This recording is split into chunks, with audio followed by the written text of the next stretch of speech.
Hello dear students, आज हम पढ़ने वाले हैं अर्थक्वेक के बारे में। इससे पहले हमने वोल्केनोज और कई सारे एस्पेक्ट्स को पढ़ा है। आज हम अगला जो टॉपिक पढ़ने वाले हैं वो है अर्थक्वेक। अर्थक्वेक के लिए सिंपल से हमें बात याद रखनी है, या सिंपल से शब्दों में इसको अगर हम समझे तो एक छोटी सी डेफिनेशन निकल के आती है हमारी, shaking of earth. Shaking of earth यानी सीधी सी बात कि जब अर्थ क्रस्ट में हमें वाइब्रेशंस फील होते हैं या ट्रेमर्स फील होते हैं तो उसे ही हम क्या कहते हैं, उसे अर्थक्वेक कहते हैं।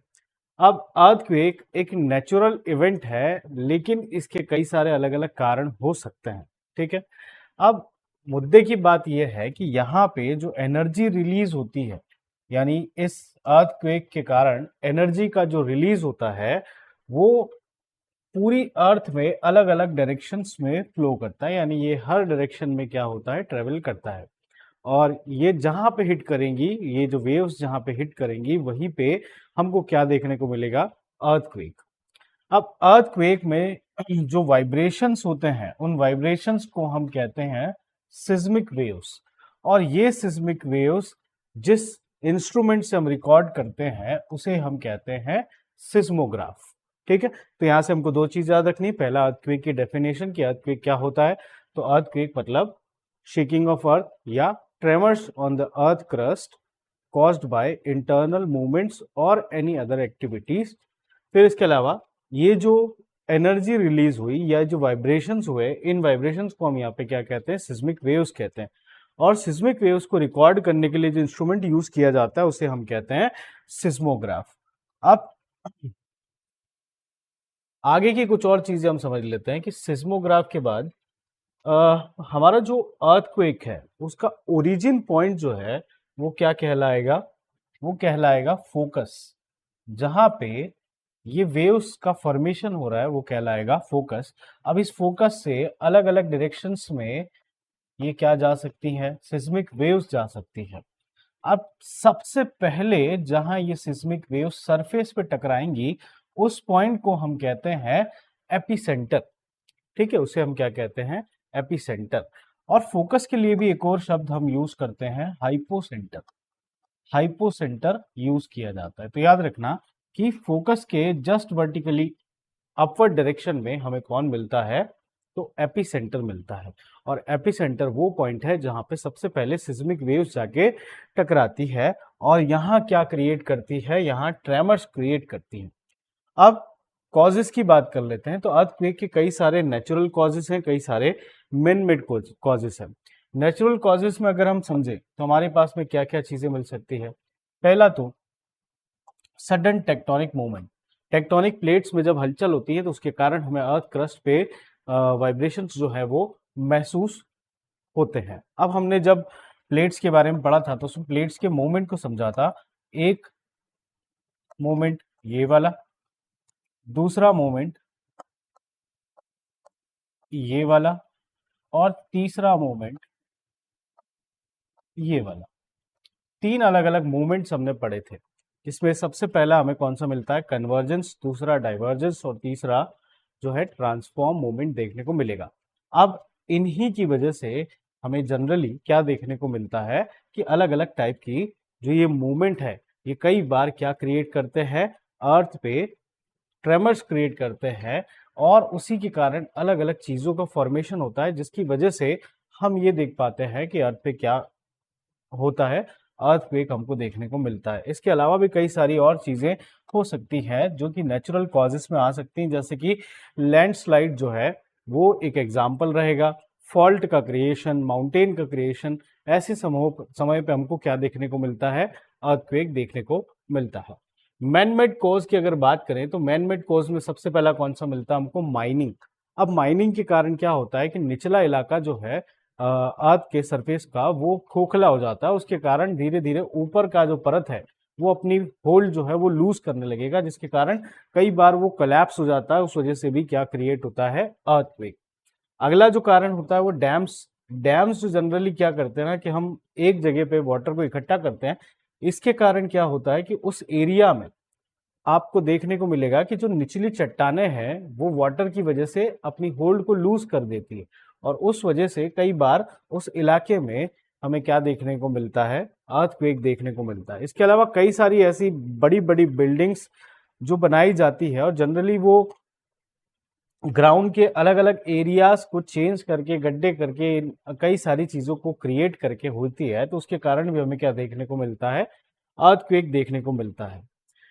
साथ ही साथ कई बार हम अलग अलग माइनिंग की प्रोसेस में एक्सप्लोशंस का यूज करते हैं ग्राउंड को तोड़ने के लिए, तो ये आगे तक पहुंचती है और ये शॉक वेव्स क्रिएट करती हैं क्या, अर्थक्वेक। इसके अलावा हाइड्रोस्टैटिक प्रेशर जो है ये भी एक इम्पॉर्टेंट पॉइंट है कि जहां जहां पे वाटर जो है वो ज़्यादा इकट्ठा हो जाता है, फॉर एग्जांपल डैम्स, तो उन जगहों पे वाटर जो है निचले इलाकों पे क्या करता है, वाटर प्रेशर क्रिएट करता है और उसी को हम क्या कहते हैं, हाइड्रोस्टैटिक प्रेशर। और ये हाइड्रोस्टैटिक प्रेशर की वजह से जितनी भी रॉक से आसपास वाली वो टूट सकती है और उसकी वजह से हमको क्या देखने को मिल सकता है, अर्थक्वेक। अब ये हो जाती है हमारे अर्थक्वेक के कारणों की बात। अब हम समझेंगे अर्थक्वेक के इफेक्ट्स। अर्थक्वेक के इफेक्ट्स की अगर बात करते हैं तो ये सबसे पहले किसको इफेक्ट करेगा, ह्यूमन लाइफ को, और इसकी वजह से कई बार इकोनॉमी भी डिसरप्ट होती है और पॉवर्टी जो है वो इंक्रीज हो सकती है। एनवायरमेंटल डिस्ट्रक्शन, लैंडस्लाइड, सुनामीज और कई सारे अलग अलग ऐसे इकोनॉमिकल डिस्ट्रक्शंस जो है वो हमको देखने को मिल सकते हैं। इकोसिस्टम्स और हैबिटाट्स जो हैं वो टूट सकते हैं, खत्म हो सकते हैं। इसके अलावा पॉल्यूशन और कंटामिनेटेड वाटर की सप्लाई जो है वो हमको देखने को मिल सकती है। इकोनॉमिक इफेक्ट्स में अगर हम बात करते हैं तो अर्थक्वेक जो होते हैं वो काफी डिवास्टेटिंग होते हैं और इनका इफेक्ट जो है वो आसपास के एरियाज को बहुत ज्यादा इफेक्ट करता है, बिल्डिंग्स को तोड़ देता है वगैरह वगैरह, कई सारी चीजें हमको देखने को मिलती है। इंफ्रास्ट्रक्चर्स खराब होते हैं, सप्लाई चेन जो है वो रुक जाती है और इसके कारण क्या हो सकता है, इन्फ्लेशन हो सकता है। तो इस वजह से हम कहते हैं कि इसके कई सारे इकोनॉमिक इफेक्ट्स भी होते हैं। अब हम समझते हैं सिस्मिक वेव्स के बारे में। सिस्मिक वेव्स क्या होती है, सबसे इंपॉर्टेंट चीज, तो ऐसी वेव्स जो अर्थ के अंदर अलग अलग टेक्टोनिक मूवमेंट्स के कारण क्रिएट होती है और वही क्या क्रिएट करती हैं, अर्थक्वेक करती हैं। तो ऐसी वेव्स को हम क्या कहते हैं, सिस्मिक वेव्स कहते हैं। सिस्मिक वेव्स जो है वो जनरली किनके कारण हो सकती है, तो volcanic eruption, plate movement, explosions, landslide, avalanches और कई बार फ्लोइंग रिवर्स के थ्रू भी इनका ओरिजिनेशन हो सकता है। अब सिस्मिक वेव्स की अगर हम टाइप्स की बात करते हैं तो हमारे पास सिस्मिक वेव्स जो है वो 3 टाइप की होती है। पहली हमें मिलती है पी वेव, दूसरी मिलती है एस वेव और तीसरी मिलती है हमें एल वेव। तो एक एक करके हम इन तीनों के बारे में समझ लेते हैं, पी वेव, एस वेव और एल वेव के बारे में। पी वेव की खास बात यह है कि ये कंप्रेशनल वेव्स होती है और ये हमेशा स्ट्रेट लाइन में ट्रेवल करती है। पी वेव्स जनरली सबसे फास्ट टाइप की मानी जाती है और सबसे पहले इनका ओरिजिन होता है, इसी कारण इन्हें हम क्या कहते हैं, प्राइमरी वेव कहते हैं। इस कारण एक चीज और इसमें याद रखना है कि ये जो सबसे तेज टाइप की वेव है, लगभग अगर हम इसकी दूसरी वेव से या सेकेंडरी वेव से इसको हम कंपेयर करते हैं तो इसकी स्पीड कितनी ज्यादा होती है, 1.7 टाइम्स ज्यादा होती है। अब याद रखिएगा, कई बार हमें एक चीज याद पूछी जाती है कि सबसे पहली और सबसे फास्ट वेव कौन सी होती है, तो पी वेव होती है। पी वेव कौन सी टाइप की वेव है, तो कंप्रेशनल वेव है और जनरली ये स्ट्रेट लाइन में ट्रेवल करती है। इसके अलावा नेक्स्ट टाइप की वेव होती है हमारी सेकेंडरी वेव। सेकेंडरी वेव की अगर हम बात करते हैं तो ये ट्रांसवर्स वेव का एक एग्जांपल हो जाती है जो जनरली अलग अलग डायरेक्शंस में मूव करती है। हाँ, पी वेव्स की अगर हम बात करें तो वो तीनों अलग अलग मैटर से निकल सकती है, सॉरी स्टेट ऑफ मैटर से निकल सकती है, सॉलिड, लिक्विड और गैस। लेकिन एस वेव के लिए हमें याद रखना है कि ये केवल किन से पास हो सकती है, सॉलिड से ही पास हो सकती है और इनकी स्पीड जो है वो भी थोड़ी सी कम होती है किनसे, हमारी पी वेव से, लेकिन पी वेव से कम और एल वेव या सरफेस वेव से ज्यादा होती है। ठीक है, अब यहाँ पे ये बात हुई हमारी किसकी, सेकेंडरी वेव की।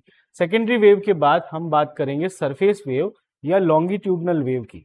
इन्हें हम लव वेव्स भी कहते हैं। लव वेव्स क्यों, क्योंकि इनको जो खोज करता था, यानी इनका जो जियोलॉजिस्ट जिसने इनको खोजा था उसका नाम था या उसका सरनेम जो था वो लव था, इस कारण इसको कई बार लव वेव भी बोल देते हैं। तो 3 नाम हो गए हमारे पास, सरफेस वेव, लॉन्गिट्यूडनल वेव या लव वेव।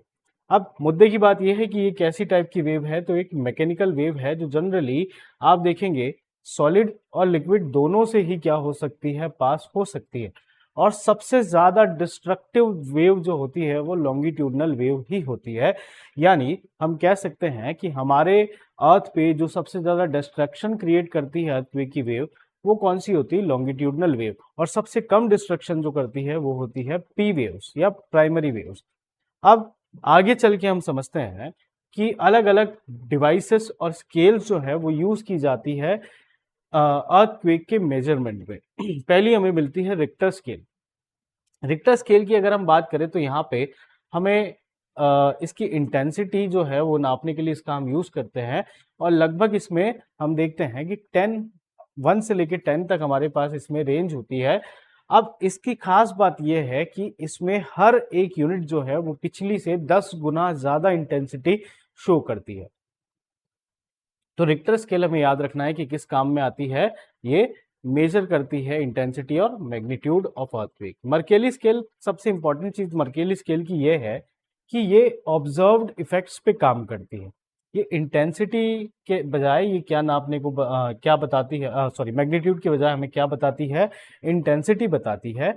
और ये यूज करती है किसका? एक्सपीरियंसेस का। मतलब ये आसपास में जितनी चीजें जो डैमेजेस है, उन डैमेजेस के आधार पे हमें बताती है कि हमारा जो अर्थक्वेक आया उस अर्थक्वेक का मैग्नीट्यूड क्या रहा या इसका इंटेंसिटी क्या रहा।